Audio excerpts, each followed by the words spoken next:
Yo, what's good everybody? In today's video, I'm going to be giving you guys all my tips on how I actually remove my input delay from my console. I don't have an Ethernet cable or anything like that. There's going to be the ways that I was able to do it. Real quick before the video starts though, please subscribe if you guys are new. We are trying to hit 34,000 subscribers as soon as possible, and I appreciate every single person that has up to the channel. If you guys want to support me even more though, you can use buzzing code Kdog in the item shop. It is the best way to support me, and it really does help me out a lot more than you guys think. I really do appreciate every single person that does use code Kdog in the item shop. Without further ado though, let's get straight into this video. Alright, so first and foremost, the thing you want to go and do first is turning off your subtitles. If you don't know how to do that, pretty much you just want to go into your settings, go to the audio section in the settings, and then it'll say sound, and then it just says subtitles right there, and it says options next to it. Pretty much just click on that, and then it'll be taken to the screen where it says subtitles, and you just want to make sure that subtitles are off. I have my text size on extra small, text color on white, text border on none, and then the background opacity, I have no clue what that says, I'm kind of dumb,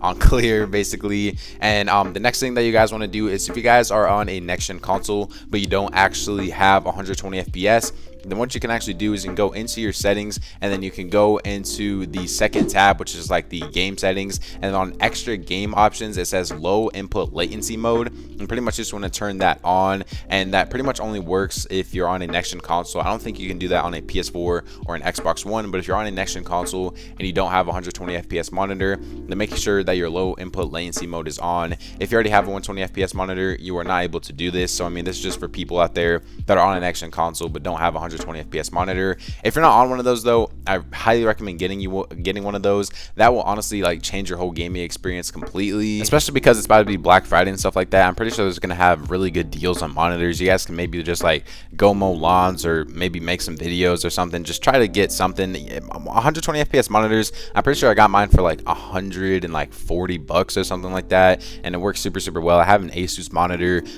if you guys ever wondering what kind of 120 FPS monitor I have. So make sure that you guys do and get a 120 FPS monitor. But if you don't have one, this is a great extra thing to do. Next up is something that I always fall victim to. It is making sure that you are not downloading or updating any games in the background. So pretty much what I mean by that is, like, if you're playing Fortnite and you notice you're having like lag spikes, or you have like packet loss or just anything like that, and your game feels a lot more laggy, make sure that you are not downloading any games in the background or updating any games in the background. Just simple things like that. It should be pretty obvious. You just go to your download folder and just make sure that nothing is downloading or updating. Then if it is, you can either pause it or you can play after it is done updating the other things.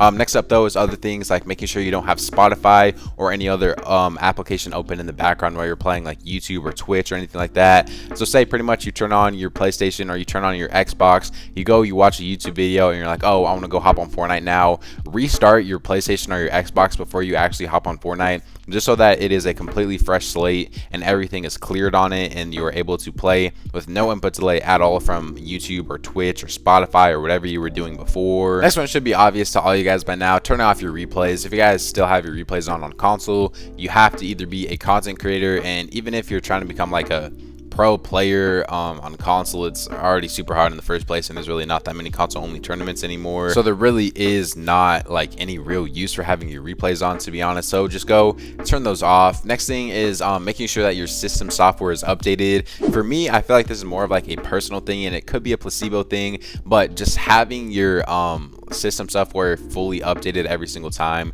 you go, and I feel like it does make your game less delayed, and it just makes your PlayStation or your Xbox or whatever you play on just feel better and smoother and run better. Another thing that could just be placebo is playing with your controller actually plugged into your console. So what I mean by that is, like, whatever like your charging cord you use, like when you're charging it, just play with it like that. I've heard a lot of my friends say that they do feel like they play better with that, but that could also just be a placebo thing. I want to have some of you guys try it out and let me know in the comment section down below if you do actually feel a difference or not. This next one is going to be a little bit controversial, but honestly it will help you out if you do have like really bad like input delay and you have no other option. It is turning off visual sound effects. I know visual sound effects are probably one of the most helpful things in Fortnite just in general that everybody can use, but if you really do have super bad input delay, turning it off would probably help you a lot more than you would really expect. Thing you can do is you can turn off your performance or your report performance stats. That's just another thing that's in your settings. It's just a little setting that you can just turn off. I'll probably have it on the screen right there.